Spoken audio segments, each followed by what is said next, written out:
Es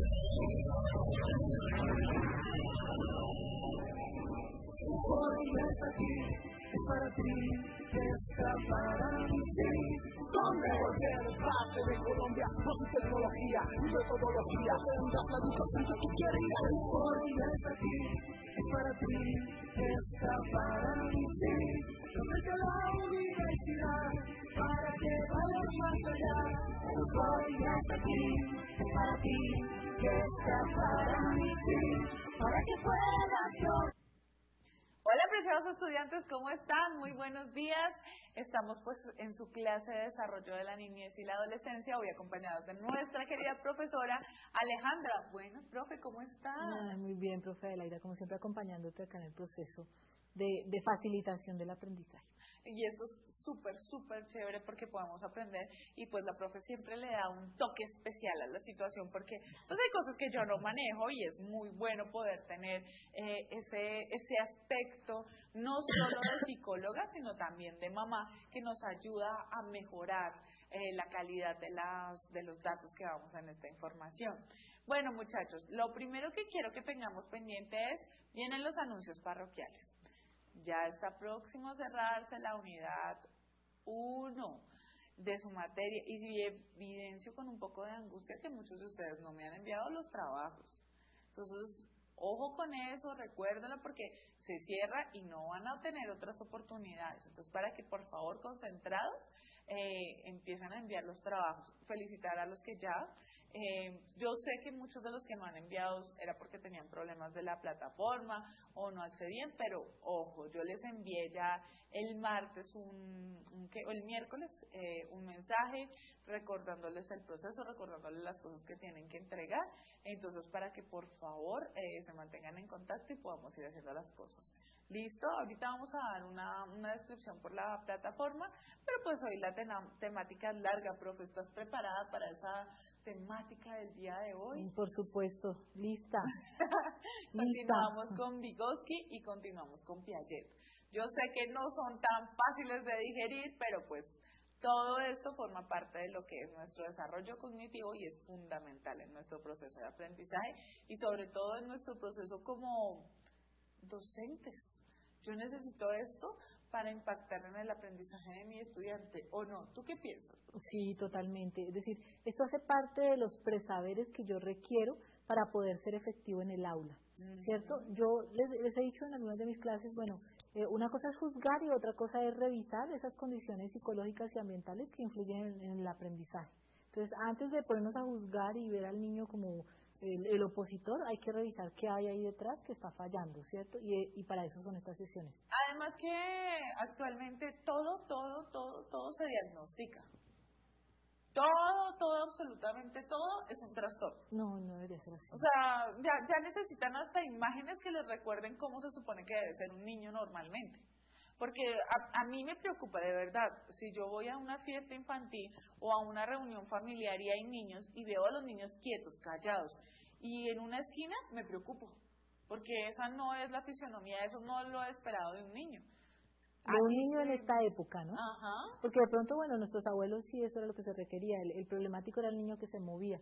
Pero hoy en día sí uno espera a los niños un poco más activos, más dinámicos. No, y que jueguen. Porque, por ejemplo, acá en Bogotá eso uno ve un espacio en verde y para ellos eso es la maravilla. Bueno, no para todos, a algunos les gusta la oscuridad, eso sí es más preocupante. A mí me gusta el negro y no me gusta que haya sol.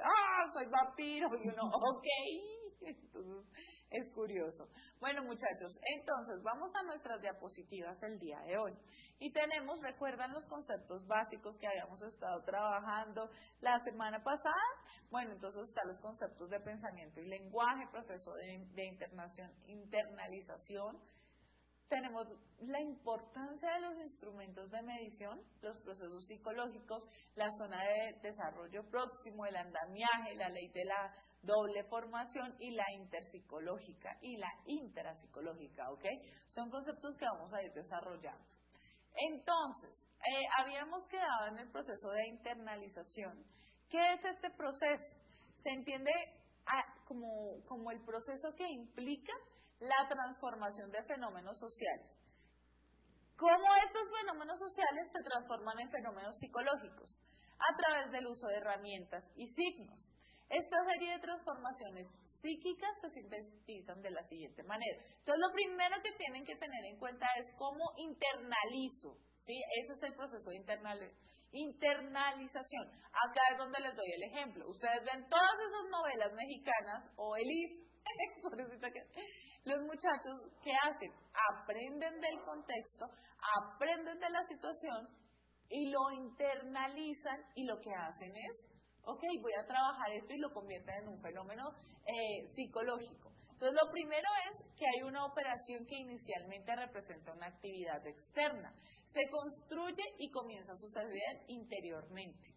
¿Sí? Algo de afuera empieza a construirse adentro y empieza a suceder interiormente. Empezó a dejar como ese ruidito que le decimos los psicólogos. Un proceso interpersonal queda transformado en otro de carácter intrapersonal. ¿Ok? O sea, un proceso interpersonal, un proceso de fuera, se va convirtiendo en un proceso interno. Dime. No sé, profe, si en ese proceso de internalización, ¿quepa hablar de memoria? ¿O Sí. quepa hablar de esos procesos cognitivos en los cuales usted lleva y pone como en casillitas lo que va aprendiendo ahí en su mente, ¿cierto? No sé si quepa ahí. Por ejemplo, en la primera parte, cuando yo estoy operacionalizando la actividad externa, viene muy de la mano lo que es la sensación. Sensación se refiere a todo lo que es estímulos a través de los sentidos. Entonces está la parte del tacto, el gusto, el olfato, lo que veo y lo que escucho, ¿sí? Esa es la parte de la sensación. Pero la percepción es la asignación, la interpretación que yo le doy a esos estímulos. Por eso van de la mano la sensación y la percepción. Entonces, en la primera parte, ustedes pueden, algunas personas les gusta mucho el picante. A otras personas no. ¿Nunca alguno de ustedes se ha picado alguna vez? Eso es terrible. Eso es uno está comiendo comida mexicana y le sirvieron algo supremamente picante y lo que le dicen es, échese sal porque la sal neutraliza, y uno no quiere echarse nada, uno piensa que tomando agua le va a pasar. Y no. Entonces, hay una operacionalización. Entonces, hay una primera parte que va con la sensación y la percepción. Ya en el proceso interpersonal, o sea, ya en la segunda etapa, viene primero lo que sentí, la interpretación que le di a ese sentir, y ya después viene mi memoria. ¿Cómo le presto primero a la atención y después la memoria? Y así lo voy clasificando.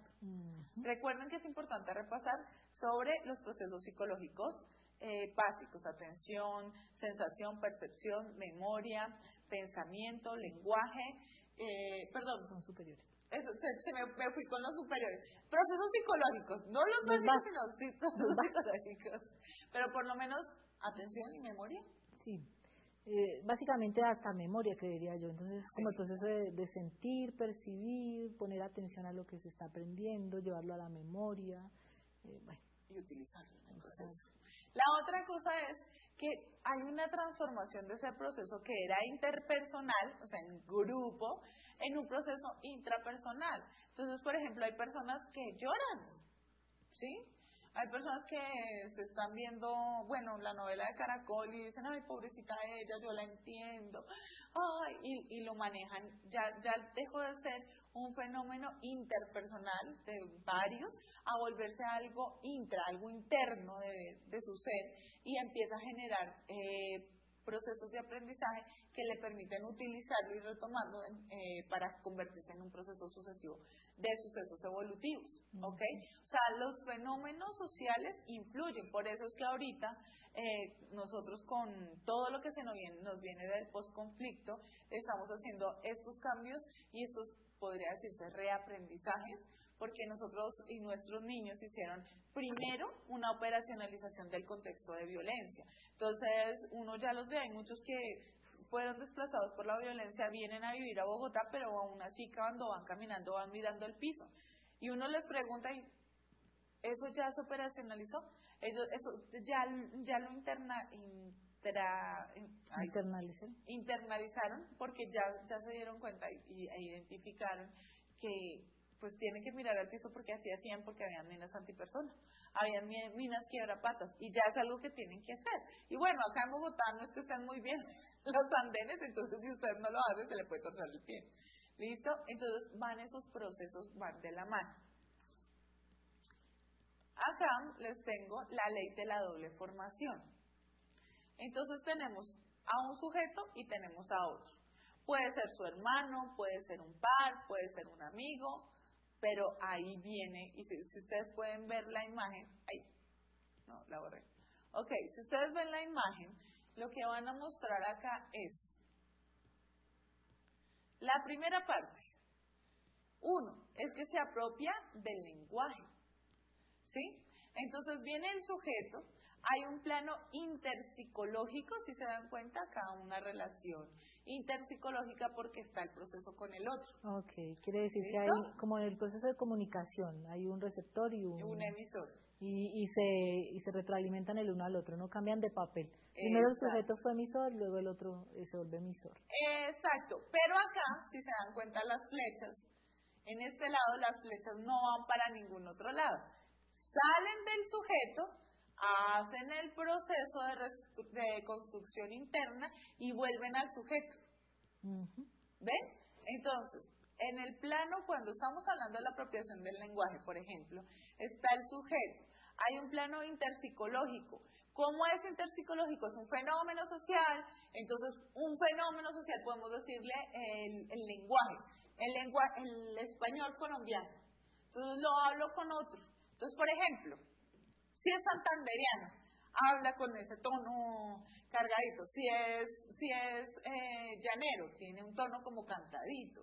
Si es paisa, habla, hola, bueno, como hablan los paisas, porque yo no sé cómo hablan los paisas. Si se dan cuenta, entonces acá sale del sujeto y genera impacto en el otro sujeto. Y el otro sale Brinda una respuesta, ¿cierto? Ajá, una respuesta que vuelve al primer sujeto. Exacto. Y aquí, cuando la persona está prestando atención, genera que yo entendí la información y lo que hago es en un plano intrapsicológico, hago una reconstrucción interna y queda para mí, que vuelve y nutre este proceso, porque voy a dar una respuesta que va a influir en otro, no necesariamente en el mismo, y vuelve y se da, y vuelve y queda, y vuelve y hago el proceso, y de hecho me faltó poner acá a este lado, el otro también tiene el mismo proceso. ¿Listo? Si entienden la ley de la doble formación, necesito necesariamente que esté el sujeto, que sería la profe Alejandra, por ejemplo, el otro soy yo.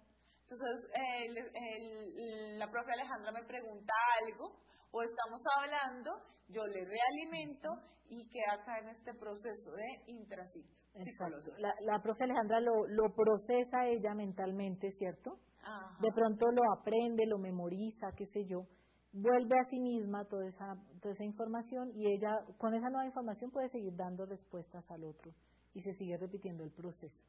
Muy bien. Y bien. esa es la ley de la doble formación que generó Vygotsky. Lo demás no sé cómo pronunciar. Lev Vygotsky. Sí, pero el otro es Semenovich Vygotsky. Entonces no es tan fácil. Y acá viene la otra parte. ¿Se acuerdan que les dije que había otros? ¿Sí ven cómo se va dando el proceso? Se apropia el lenguaje, hay un plano interpsicológico y hay una reconstrucción interna. Entonces, primero teníamos a un otro, pero en su casa, como buen colombiano, profe, en su casa siempre había una persona o dos, o había siempre mucha gente. Por lo menos 3. Ajá. Por lo menos 3, ¿verdad? En mi casa también habían 3 o 4 y la vecina chismosa que nunca se va. Eso sí, gracias a Dios existe esa vecina porque evitaba que nos robaban y tiene inventariada la casa, sabe lo que no hay más que uno mismo. Entonces, acá tenemos otro y otro, ¿sí? Y si se dieron cuenta en el dibujo, en el movimiento, cómo son, viene este proceso, sujeto, genera un comentario, una realimentación, una acción, el contexto, o sea, las otras personas interpsicológicamente generan una realimentación en el sujeto la procesa en su plano intrapsicológico y vuelve y da. Correcto. De hecho, este plano interpsicológico está en todos, ¿Ok? Bueno, este es otro instrumento de medición. Ay, Dios mío, espere. Bueno, esta es otra característica que es importante que tengan en cuenta, que hay instrumentos de mediación, ¿listo? Los instrumentos de mediación, según lo que nos hablaba Vygotsky, volvemos a lo mismo, está el contexto, está el lenguaje, pero ¿sí ven dónde está el sujeto? El sujeto está en el centro. Se interrelaciona con todos. Exacto. Si ustedes vieron conjuntos, hay un símbolo para esto, porque el sujeto está con el conjunto A, con el conjunto B y con el conjunto C, generando un subconjunto que podría ser el subconjunto D. ¿Listo? Entonces, el sujeto se interrelaciona con los objetos culturales, pueden ser autos, máquinas, con las instituciones sociales, que pueden ser las iglesias, las escuelas, pero sobre todo con su lenguaje. Nosotros como profesoras ahorita estamos rompiendo paradigmas muy interesantes, porque nuestra compañera, creo que ustedes la han visto en clase, la profesora Cindy, ella pertenece a una comunidad NASA y ella habla el lenguaje, el idioma NASA, porque donde le diga el lenguaje me regaña, se pone brava. Y ha sido, de hecho ella interpreta el mundo diferente porque lo hace a través de su lenguaje. Y eso era lo que estábamos viendo. Los idiomas del mundo siempre han dado respuesta a una situación o al contexto en general. ¿Sí? Por eso es que Vygotsky habla que es tan importante el contexto. Por ejemplo, si ustedes aprenden o deciden aprender el inglés, pero el inglés no británico, sino el inglés estadounidense, es muy práctico, es muy sencillo y es muy hacia el trabajo, hacia lo profesional, como son los gringos. Si ustedes van a aprender japonés, el japonés es muy respetuoso de la jerarquía, del orden, ¿sí? Y eso mismo se refleja en el japonés. Cuando usted va a aprender, hay no tres vocabularios, sino está el hiragana, el katakana, y bueno, cada uno tiene una función propia y específica para usarla. Si van a aprender alemán, ocurre lo mismo. El alemán es fuerte, seco, y no tiene tantos formalismos como tenemos nosotros en el español. O sea, que yo diría que el lenguaje está íntimamente relacionado con las necesidades de la comunidad y la cultura. Entonces me imagino que nosotros, los que hablamos castellano, acá colombiano, realmente nuestra cultura entonces es realmente rica y extensa en necesidades, porque también manejamos un lenguaje que puede ser jerárquico o usamos un lenguaje muy orientado al trabajo o a lo didáctico. Es decir, creo que hablamos un lenguaje muy rico, ¿no? De hecho, a los latinoamericanos nos cuesta mucho aprender de pronto el mandarín o el japonés, los idiomas asiáticos, porque para nosotros hay tantas posibilidades que cuando vemos que todo puede ir encajado en una sola cosa, es más difícil salir de lo extenso, y en cambio digamos, uno ve a un japonés hablando y es muy chistoso, uno lo escucha y es muy chistoso porque es algo así como venga te digo, no saben utilizar el tutear o el usted, ¿sí? Pero es fascinante cómo tratan de adaptarse, pero de hecho hay varios estudios que demuestran que una de las son dos lenguas que son muy difíciles. Dos idiomas. Una es el español y el otro es el de Islandia, si no estoy mal.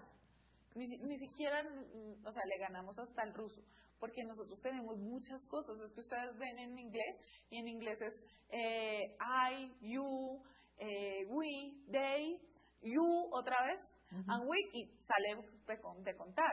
Y las conjugaciones de los verbos es verbo regular y verbo irregular y pare.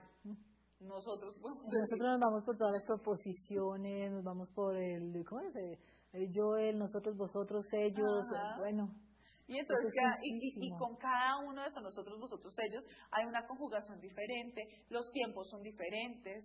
Entonces, el lenguaje, el idioma, está relacionado íntimamente con nuestro contexto. Nosotros, por ejemplo, el debate que teníamos ayer, ¿te acuerdas, profe? Que enseñábamos, que hablábamos de las partes íntimas, cuáles son las partes privadas y las partes públicas. Sí, hablamos de eso, por ejemplo, para nosotros nuestras partes privadas son los senos, la vagina, la cola, que no se muestran.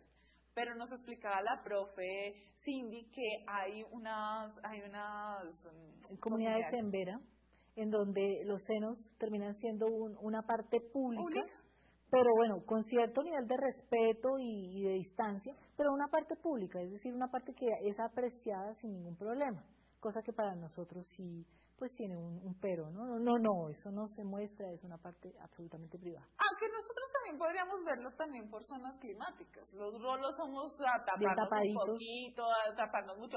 Ustedes van a un lugar de tierra caliente y rolo se identifica fácilmente. Sí, uno siempre se identifica fácilmente.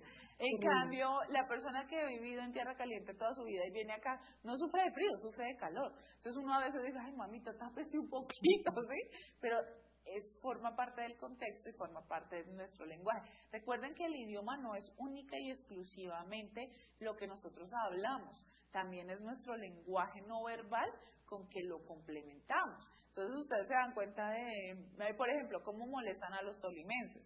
El de, ¿cómo es que se llama? No sé si ustedes lo vieron, Ordóñese de la risa.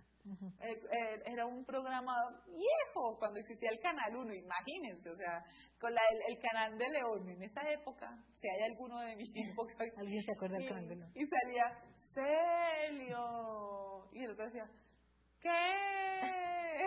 Entonces, mucha gente dice, ay, pero eso también forma parte de nuestro lenguaje. Entonces, por eso Vygotsky hablaba que es vital el contexto. Es importante unir el pensamiento, el desarrollo del pensamiento, del lenguaje y el contexto que se tiene. Y que el lenguaje va a formar por parte importante. Por ejemplo, en Sudamérica nosotros tenemos todavía un país que no habla ni portugués ni español, y es la Guyana Francesa. Ahí hablan francés. Entonces uno dice, ¿en serio? Y mucha gente ni siquiera reconoce o tiene presente en el mapa la Guyana Francesa, porque es territorio francés. Entonces cada uno va hablando, o los ingleses. El inglés de Inglaterra es muy respetuoso, muy jerárquico también. Muy distante, ¿no? Distante. Es decir, yo creo que en el inglés no cabría el usted para nada, el tú. Más bien es el usted, ¿no? El ponerle un poco de distancia. Usted te digo, venga.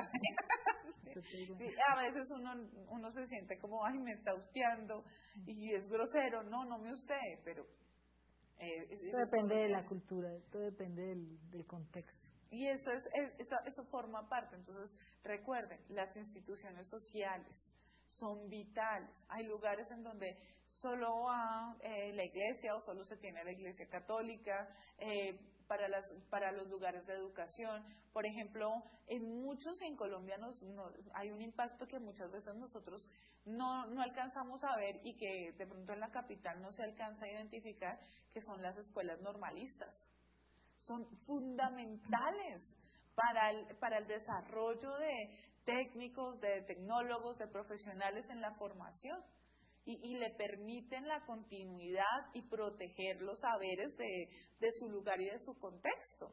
Porque pues la normal, todo el mundo dice, ay, pero es que soy de una normal superior, todos somos iguales. No son iguales. Se basan también mucho en el contexto. ¿Tú qué piensas, profe, de las normales? Ay, no, pues es que es decir, la labor del docente, la labor del maestro requiere de ciertos conocimientos muy específicos que deberían darse desde mucho antes de hacer una carrera universitaria, ¿no? Y como que esa es la función de las normales, construir ese papel del maestro desde todos los ámbitos, desde antes de que se decida estudiar una profesión relacionada con las licenciaturas.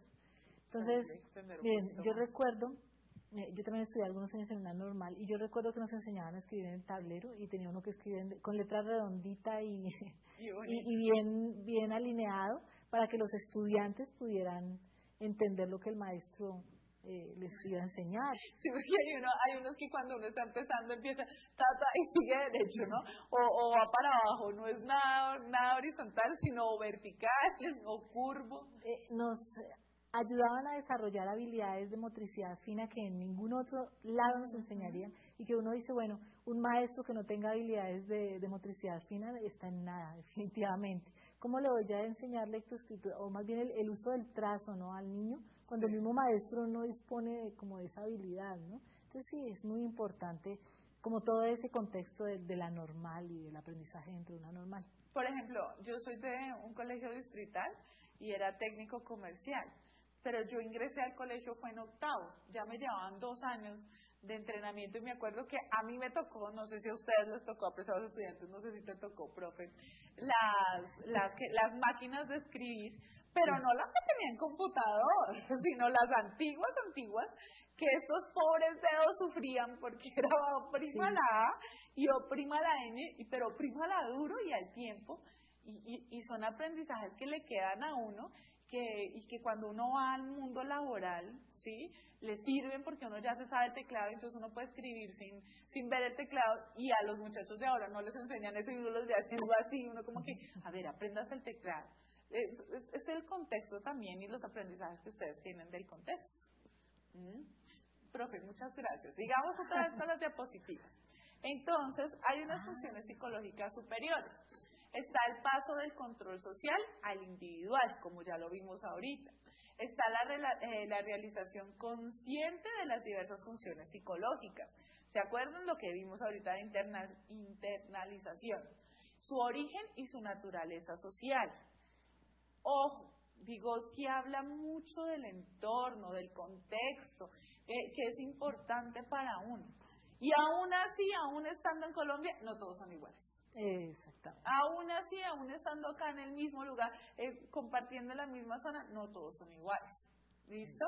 Está el uso de signos como mediadores. Entonces, por ejemplo, le pido al máster que me enfoque. Este es un idioma universal.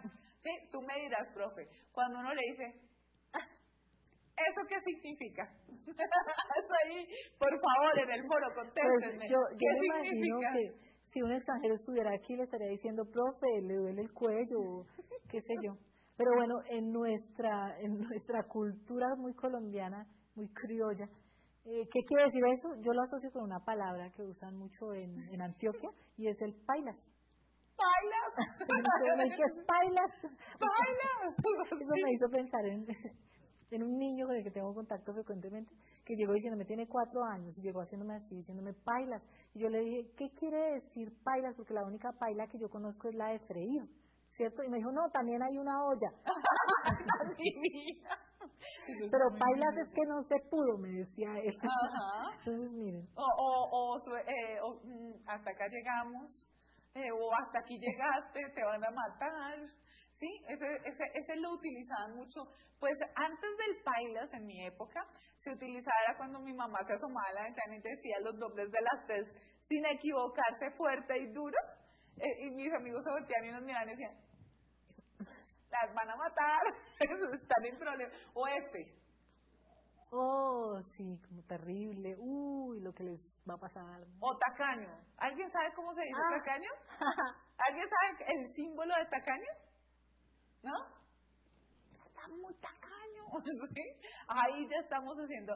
Ese es el uso de símbolos como mediadores. O sea, la mirada asesinada, la mirada de que te escaneo. Cuando a uno le presentan la amiga y uno hace...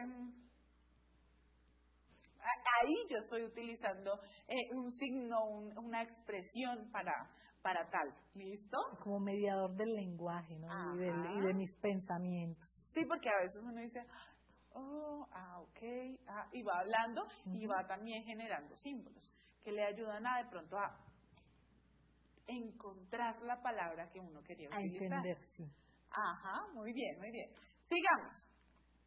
Hay otra cosa que es importante, es la relación que existe entre pensamiento y lenguaje. Cuando, por ejemplo, es difícil cuando usted está aprendiendo una nueva lengua, usted tiene, o un nuevo idioma, usted tiene que aprender a pensar como tal. Cuando yo estaba, y profe, te cuento, cuando yo estaba aprendiendo inglés, el profesor se ponía bravo conmigo porque me decía, deje de traducir al español y empiece a pensar en inglés. Y uno, pero ¿cómo carajo empiezo en inglés? Y es algo que va a influir muchísimo. Su pensamiento está directamente relacionado con su lenguaje, con su idioma. Entonces existen 3 variables importantes que van a influir en ellos. Una es el interfuncionalismo del lenguaje y el pensamiento, lo que les estoy diciendo. Para aprender, a mí me gusta mucho las ocurrencias de los estudiantes, porque hubo un estudiante que me dijo una vez, profe, si no entiendo en español, ¿cómo voy a entender en inglés? Y es cierto. Y ahí estamos viendo el interfuncionalismo. ¿Tú qué crees? Mira, yo cuando tú hablas de interfuncionalismo del lenguaje y del pensamiento y en cómo se enseña un idioma o a leer y escribir, pensé en un método que usan a veces en preescolar, en primera infancia no. Bueno, en educación básica para enseñar a leer y escribir, y es el uso de los dibujitos, de las imágenes. En ese momento no recuerdo cuál es el nombre de esa técnica. ¿Pictograma? ¿Pictórica? No recuerdo con exactitud. ¿Icónica?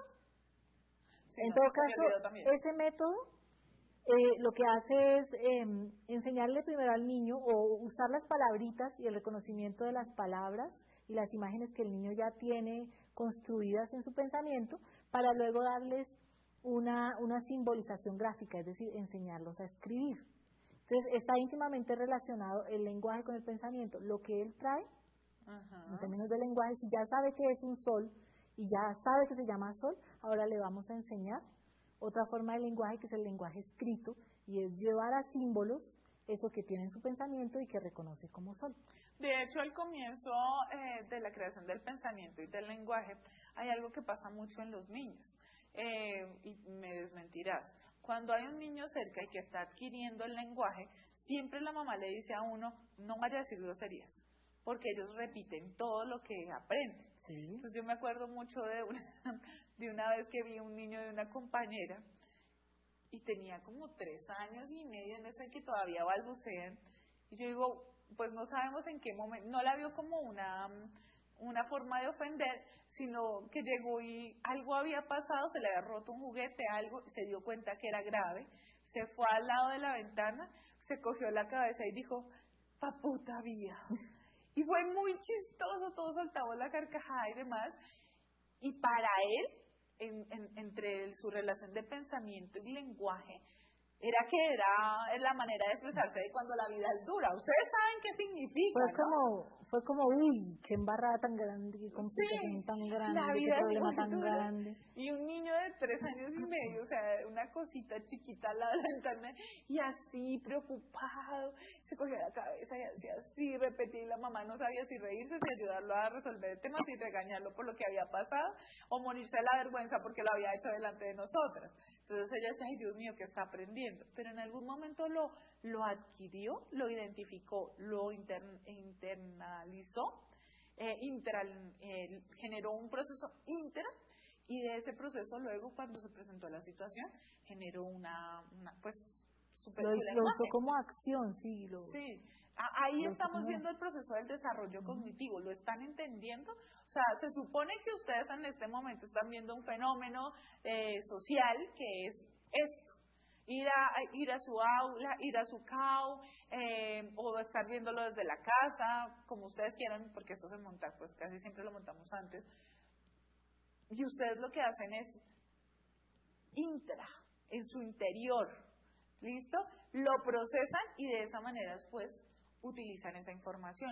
Así trabaja el desarrollo cognitivo. Por ejemplo, otro de los factores que se trabajan en la relación entre pensamiento y lenguaje es la zona de desarrollo próximo y la formación de conceptos. Uno de pronto en su día a día no es consciente, sino cuando hay un aprendizaje de otra lengua, en la formación de conceptos que le ponen a uno a buscar en el diccionario, a aprenderse cómo escribe, cómo suena, cómo hace, qué significa y cuándo se utiliza. Porque nosotros tenemos un vocabulario increíble en el proceso de formación, y eso nos permite a nosotros hablar y obtener los conceptos. Cuando usted está hablando en inglés o en japonés, usted, ay, ¿cómo se dice esto? Y ahí es cuando uno es consciente que de pronto le falta formación de conceptos. Miren que nosotros en la actualidad aún hacemos formación de conceptos, y es que las mismas palabras que nosotros usamos en nuestra cotidianidad pueden tener un significado diferente en otro medio cultural o en otra comunidad. Y cuando vamos a entrar en esas comunidades nos toca apropiarnos de esos nuevos conceptos para podernos comunicar, ¿no? A veces no nos hacemos entender. Entonces, por ejemplo, yo viví en un municipio, dentro del mismo Santander, del Gran Santander, viví en un municipio en donde bazar Era un momento en donde todos traíamos cositas para vender de comida y íbamos y comíamos y bueno, qué sé yo. Ese es el que yo tengo. Bueno, bazar, en otro municipio ya no se le llamaba bazar sino festival. Y cuando yo llegué a otro municipio yo decía, ¿y qué es un festival? O sea, tener que apropiarme del mismo concepto que yo ya tenía pero en otro contexto, pues eso es un proceso de aprendizaje continuo. Ajá. Sí, todas las personas utilizan situaciones diferentes. Nosotros, por ejemplo, molestamos, y yo les contaba a mis compañeros que mi papá generó un premio que mucha gente no entiende, generó un premio anual, y él da el premio del primer lugar, y se llama Azotembacol, y todo el mundo Azotembacol, ¿pero qué es eso? Asociación de Atembados de Colombia. Y él lo tiene en la familia. Entonces dice, va ganando el primer lugar tal persona, el rotundo ganador. Y así vamos, y uno se va apropiando porque pues son cosas que se van generando, es un concepto que se va generando al interior de la familia, pero también en su comunidad, en su contexto, y es propio de y su muy lenguaje. seguramente que otra persona ajena, como yo, que llego a la familia de ella y me dicen eso y no tengo ni idea. Sí, exacto, toca explicarles. Muy bien, sigamos con las diapositivas.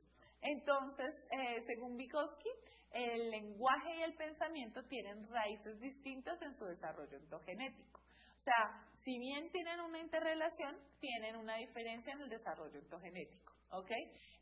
Por ejemplo, en el desarrollo del habla se incluyen o están características la frase preintencional, que se da en el desarrollo intelectual, y la etapa prelingüística. Por eso volvemos al debate, profe, de que, ay, es que mi niño tiene 2 años y ya sabe inglés, francés, mandarín y español, porque repite los números en esos. No tiene nada que ver, él todavía no le da un significado a esas palabras. Hasta ahora está adquiriendo el lenguaje, aún no les puede dar un significado grande, ¿no? Y a veces pasa. Ajá. Bueno, acá viene la parte de hablar de la formación de conceptos. La formación de conceptos es una actividad creativa y no es mecánica. Un concepto surge y toma forma en el curso de una operación dirigida hacia la solución de un problema. Por ejemplo, profe, ¿cómo le enseña uno a los niños? Le pedimos al máster que nos muestre en pantalla.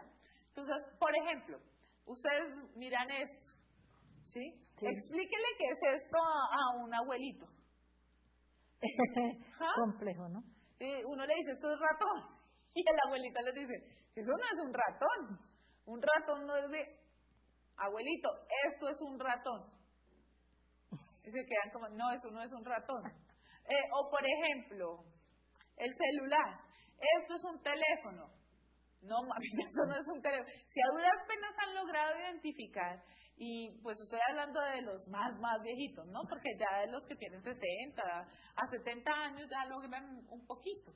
Por ejemplo, uno les dice, hable así, no tiene que hablar, ¿y qué hacen? ¡Aló! Y vuelven y llevan el teléfono acá. Y se ponen acá. Si los has visto, uno los ve en diferentes partes. ¿Cómo le ayuda a un niño a adquirir el concepto? Ratón. ¿Y el niño qué empieza haciendo primero? Lo primero que pensará será, repetir. Ratón. Entonces lo primero que le digo, entonces yo le digo, Alejandra, ¿esto es? Ratón. Ratón. ¿Sí? Es lo primero que hago. A mí me gusta mucho la de la cuchara. Porque al comienzo, cuando el niño todavía no ha empezado a adquirir el lenguaje y ya empiezan a darle la comida, entonces empiezan a hacerle con la cuchara. Esto es un avión, avión y avión. ¿Sí? Y entonces, después uno empieza, cuchara. Y con la repetición. Y después tomar la cuchara y... Ajá. Ahí me entra como una duda pequeñita y los que son invidentes. No necesariamente, ellos tienen un manejo diferente. Por ejemplo, las personas que son sordomudas o invidentes adquieren el lenguaje de una manera diferente. ¿Sí? Tal Por vez usan otros... ¿sí? Es más difícil es cuando van a leer. Sentidos. Pero ¿sabes qué? Me dice una idea. Para la próxima clase voy a trabajar el tema. Trabajemos un poquito más de inclusión, cómo se dan estos procesos de adquisición, según Vygotsky y Piaget, en personas con alguna discapacidad física, bien sea visual, auditiva o pues que no puedan hablar. Eso es, ay, bueno, se nos acabó el tiempo, pero muchachos, ha sido un placer, profe, ha sido un placer, muchísimas gracias. No, a ti con mucho gusto. Que les vaya muy bien, por favor hagan las tareas. Hasta luego, muchachos, que les vaya muy bien, muchas gracias.